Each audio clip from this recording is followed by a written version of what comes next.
Hey, I'm Travis Baird, and I'm about to present to you about my individual projects that I did over the semester.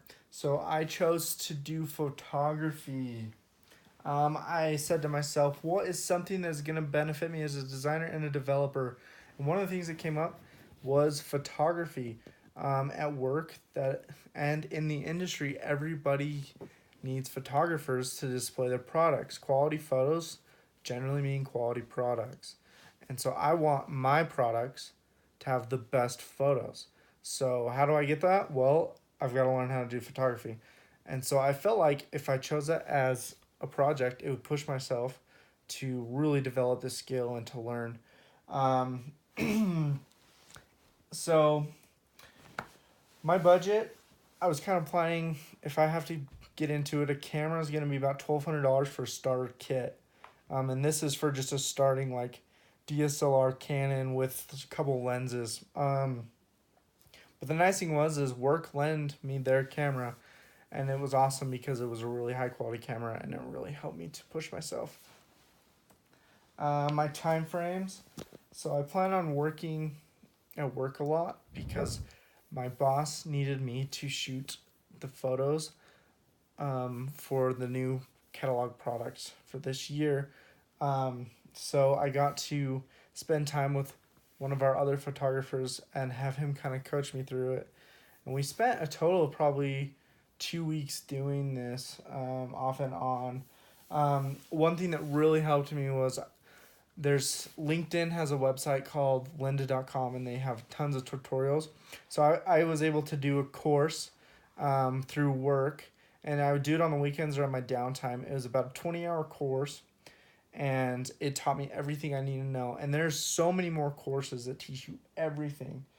And then I learned how to edit through Photoshop, at least for our style of editing. And that took hours because we had hundreds of photos. And so I had to go through them all and edit them. So another reason I really wanted to do this is for my portfolio. I wanted that to stick out, and as well as I want my products in my portfolio to represent me.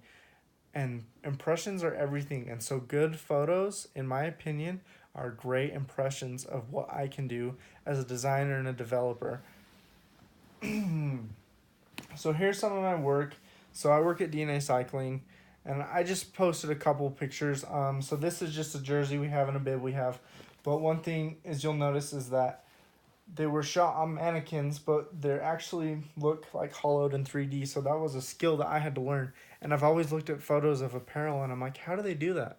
Well, it was really cool because I was able to learn the skill, and um, it's just good because I'm hoping to stick around the apparel scene, and this was just a great way to learn how to showcase these pieces. These pieces actually went up on our are now on our website, and then this is just another one of our pieces. And then I also just want to push myself to capturing my moments in my life. So not only professionalism, but in my day to day life, I love to hunt, and so these are some photos I took through the semester in the last couple days of the duck hunt. And I just thought this was kind of a great one to show where I started and where I am now. And obviously, this one is a prettier photo, but this one's more technical and more advanced. So, in conclusion, I spent about 70 hours learning this, and I kind of learned the soft skill that communication is everything in my job, and learning how to take criticism is huge. Not only taking criticism, but communicating criticism. Because sometimes they would tell me something I did wrong, but I didn't exactly understand how to fix it. So I had to learn how to help them, or even communicate myself what I didn't understand. And that was a huge thing because without that, these things wouldn't have turned out as well as they did. And so I feel like that is such a critical soft skill at my work. I also feel like it helped me with leadership because it gives me a little bit of confidence. Confidence to step into things that I may not know because I can learn them. I can learn them faster. But at the same time, delegating when things need to be delegated. I really think this was a cool project. It really helped me. So thanks for listening, guys.